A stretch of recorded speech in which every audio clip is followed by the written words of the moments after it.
Welcome again. This is our fourth question. Question 4 of the same paper, August 2022. Communication skills, first paper. And let's go straight to our first session of the question. Question A, Roman 1. Explain the meaning of letter of transmittal and then highlight 4 items that should be included in the letter of transmittal. So what is a letter of transmittal?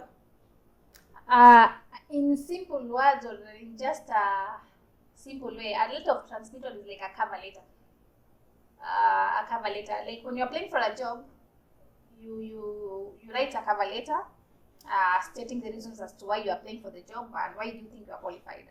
The same way, a transmittal letter is normally mostly used in business contexts, in business organizations, and it's like a cover letter that comes with a document that explains why the document is being sent, and in case there's any action you need to take, it's also put in there.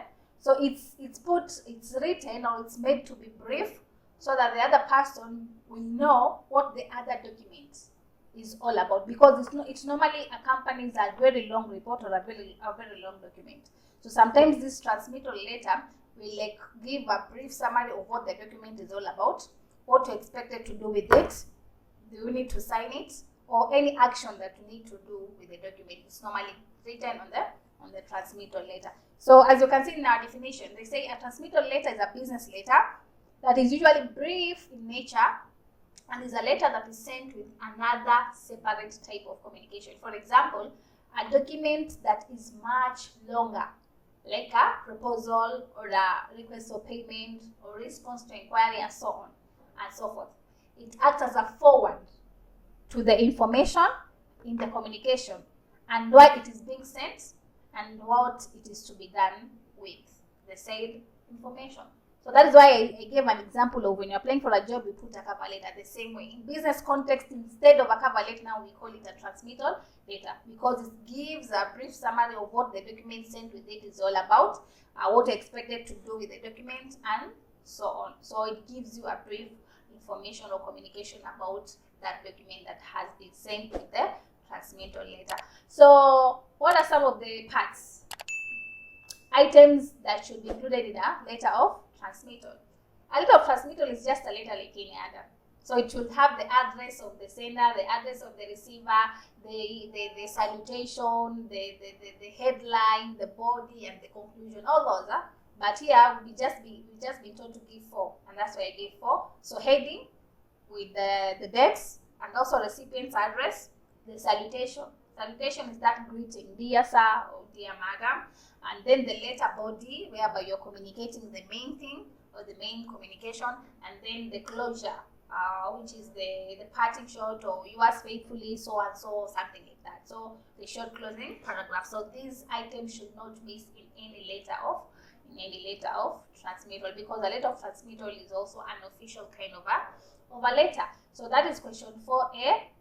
To our second session of session 4B of question 4 is question 4B, 4 physical barriers to effective communication.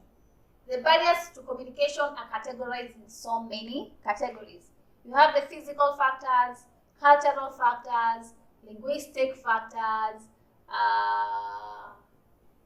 physiological factors, psychological factors, then. So here the question is only looking for physical barriers to effective communication. And physical barriers to effective communication, we have like noise. When you're giving or making the communication in a place whereby it's full of noise, there is no quiet environment, the background is messy with a lot of maybe noise, with a lot of music, something like that. That is a physical barrier. And then distortion. Sometimes you give information that is not supposed to be. Or somebody told you to report a certain speech, but to go and add your own things and reduce others. So that is distortion, which is a physical barrier to communication. And then we have excessive information, yes, which will cause information overload. Excessive information or information overload, that is also another physical form or physical barrier to effective communication. And then lastly, we have technical difficulties, especially when you are using a phone, or maybe when you're using a gadget, an electronic gadget to do the communication, and the networks fail, or maybe the gadget breaks down, something like that. All those will become physical barriers to effective communication. So to the last section of question 4, which is question 4C, it says, analyze 5 effects of modern communication. Before even giving the effects of modern communication, we need to understand what is modern communication. Modern communication is the kind of communication that takes place electronically with the use of electronic gadgets, with the use of technological gadgets. Because previously, those gadgets are not there. There were no phones in the olden days. There were no computers. There was no internet. There was, name it. All those things that are existing now as far as technology is concerned used not to be there in the former centuries or in the previous centuries. But now we have internet, we have smartphones, we have PCs, we have computers, we have all gadgets for communication. So what are the effects of this modern communication? What are the effects of using all these to communicate? So number 1, transmission speed. You send a message 1 minute, the other minute it's already received. That was not happening in the previous days, or maybe in the traditional ways of communication.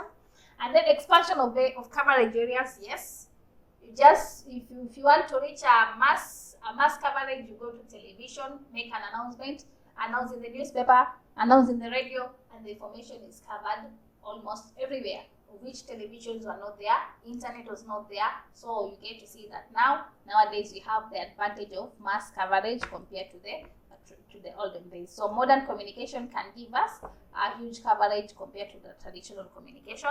Low costs, yes. So long as you have access to internet, just one message can be sent to millions and millions of people. That's cheap. So that is also another effect of modern communication. And then benefits from others. How you have the capacity and the accessibility to exchange ideas. Maybe you post something in social media, and then in the comment section, people comment about it. You get to learn their ideas, you get to learn their opinions, and that will help you to improve in one way or the other. So that exchange, the exchange rate, the interaction rate with modern technology is basically on the higher side, on the good side compared to traditional communication. And then lastly, manage business operations around the world. Yes, so long as you have internet, that's why I said you post something in a social media, in Facebook, it's seen across the globe, because social medias are there across the globe. It's not only made for one country, it's not only made for one region, but it's something that when you post it and put it in public, anybody around the globe will be able to see it, of which that is also an effect of modern communication. So that is question 4. Thank you, and see you in our next question.